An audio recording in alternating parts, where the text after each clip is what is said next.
Hello students, welcome back to our YouTube channel e Takshashila classes. तो कैसे हैं आप सभी लोग।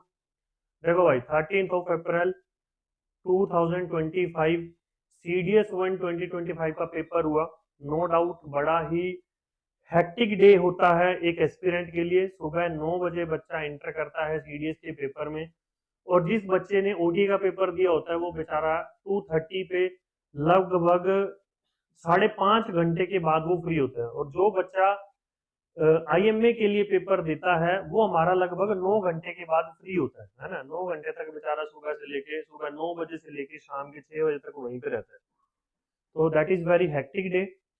अब बच्चा जब पेपर दे के आता है, बच्चे को बड़ी उत्सुकता रहती है कि भाई हमारा पेपर कैसा हुआ। सबसे पहले बच्चा आंसर की के पीछे भागता है, फिर वो सोचता है कि भाई एक्सपेक्टेड कट ऑफ कितनी जाएगी हमारी, है ना। तो आज की इस वीडियो में मैं दो चार बातों के ऊपर थोड़ा सा डिटेल में डिस्कस करूंगा। मैं बताऊंगा कि भाई हमारा जो एक्सपेक्टेड कट ऑफ है वो क्या रहने वाला है। सबसे पहले अगर मैं बात करूं इंग्लिश के पेपर की, है ना।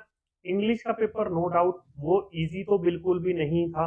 अगर मैं ये बोलूं कि पेपर इजी था, paper definitely moderate to difficult level का था। That is more than moderate towards difficulty, है ना। इजी तो वो बिल्कुल नहीं था।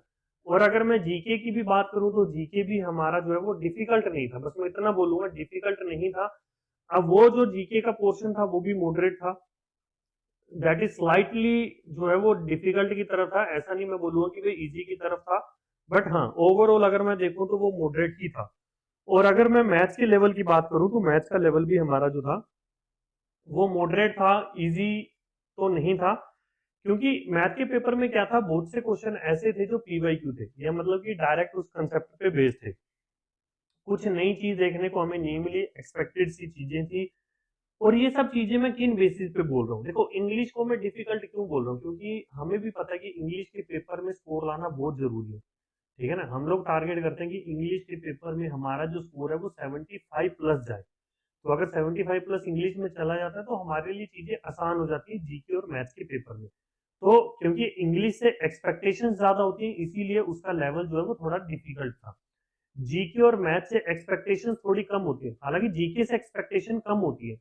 जीके के पेपर में हमारा टारगेट वही रहता है 30 40 45 क्वेश्चन, मतलब 45 तक नंबर आ जाए, 40 तक नंबर आ जाए। कुछ कुछ बच्चे तो ये सोच के जाते हैं कि भाई बस जीके की जैसे तैसे करके भाई रब्बा हमारी कट ऑफ क्लियर करवा दे और हमें कुछ नहीं चाहिए, बाकी मैथ इंग्लिश में हम अपने आप देख लेंगे। ठीक है ना। वही है, आपका माइंडसेट क्या, आपकी अप्रोच क्या है। अब जीके के लिए मोस्टली बच्चा जो है वो 25 30 यहीं तक के लिए टारगेट करता है, इससे ज्यादा नहीं करता।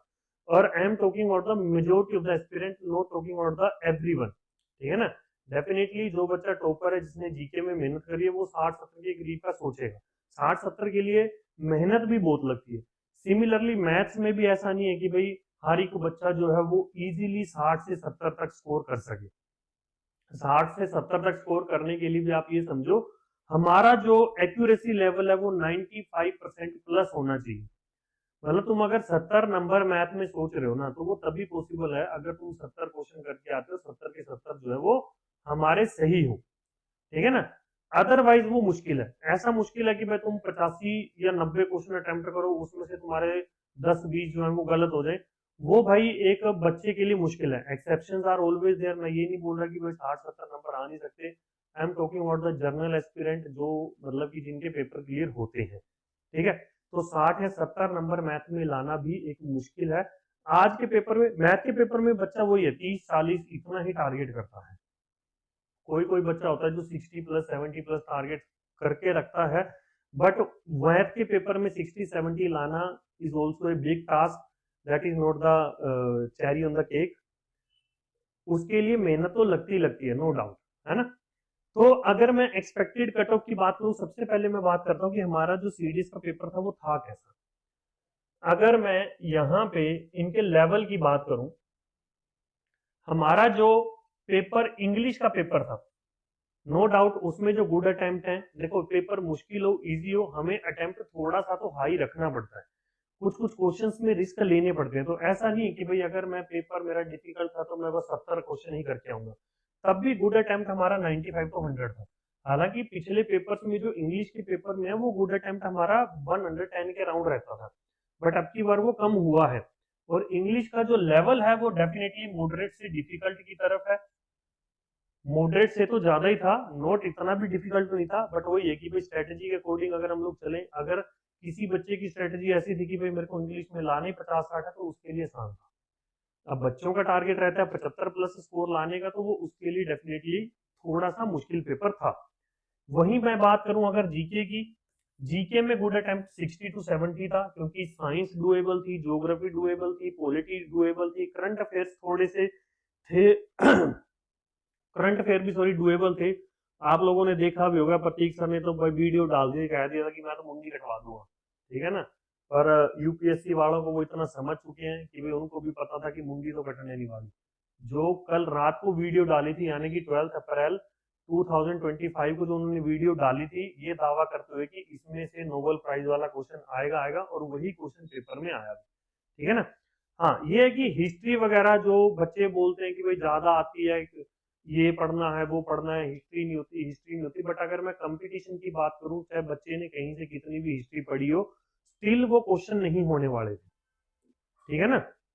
तो हिस्ट्री को लेके मत सोचना कि भाई पेपर जो था वो मुश्किल था, ये था वो था, वो अगर मैं कंपटीशन की बात करूं तो किसी भी बच्चे से इजीली वो क्वेश्चन नहीं होने वाले थे। तो जीके में जो हमारा गुड अटेम्प्ट है दैट इज 60 टू 70 होगी, ठीक है। तो उसका भी लेवल जो है वो मॉडरेट लेवल था, जीके का भी। और अगर मैं मैथ्स की बात करूं तो मैथ्स में जो 50 प्लस क्वेश्चन थे वो इजीली होने वाले थे, ठीक है ना। 2 घंटे में 50 प्लस क्वेश्चन बच्चा इजीली कर सकता था, ठीक है। इसको अगर मैं 50 प्लस की बात करूं ना, तो पेपर स्लाइटली इजी की तरफ था। बट अगर मैं बात करूं कि भाई आपको पेपर में 60 प्लस स्कोर करना था, तो आपका पेपर थोड़ा सा डिफिकल्टी की तरफ था, ठीक है ना। वही है भाई, अब बच्चे को स्ट्रेटेजी क्लियर होनी चाहिए कि भाई हाँ, मेरे को कहाँ पे क्वेश्चन को स्किप करना है, किस क्वेश्चन को पकड़ना है। अगर स्किप करने वाले क्वेश्चन को वो पकड़ के बैठ जाए, फिर तो भाई राम भरोसे है जिंदगी है बड़ी।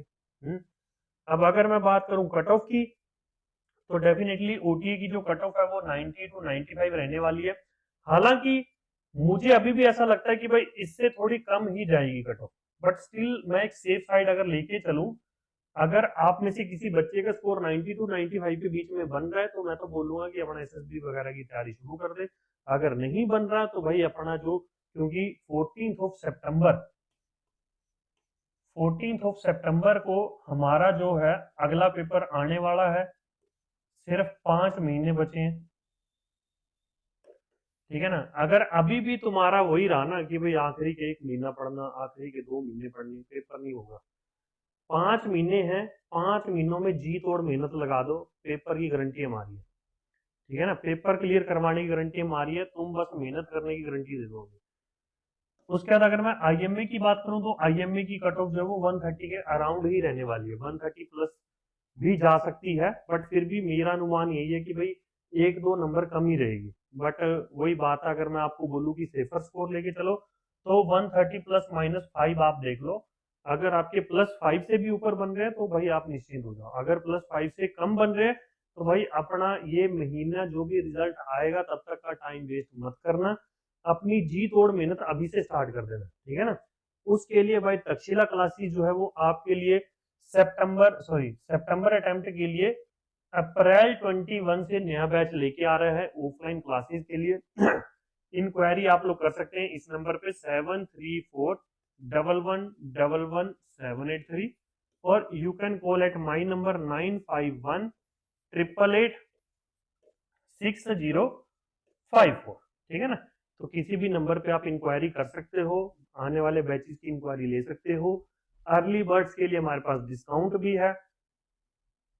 तो कोई भी अगर आपको क्वेरी हो तो आप कमेंट सेक्शन में पुट करके पूछ सकते हैं कि भाई हाँ, क्या कुछ आपको लगता है कुछ भी किसी भी बारे में, ठीक है ना, कि भाई तैयारी कैसी करनी चाहिए, स्ट्रेटेजी क्या रहनी चाहिए, स्टडी मटेरियल क्या रहना चाहिए, किसी भी तरीके की आपको कोई दिक्कत आती है, you can put your queries in the comment section, और you guys can contact us on this number, ठीक है भाई। तो चलिए जी, आई होप आपको, देखो मेरा मेन मकसद ये नहीं था कि मैं आपको भाई कट ऑफ बताऊं, पर मेरा मेन मकसद ये था कि मैं आज को आपका एनालिसिस दूं कि भाई पेपर था क्या, ठीक है ना। तो आई होप आप इस वीडियो की सेंस को समझोगे, मेरी बात को समझोगे, उसके अकॉर्डिंग अपना डिसीजन लोगे, ठीक है भाई। तो चलो मिलते हैं आपको नेक्स्ट सेशन में, तब तक के लिए जय हिंद। एक ही नारा बना, खुश रहो, आबाद रहो, दिल्ली रहो चाहे गाजियाबाद रहो। जय बाबा।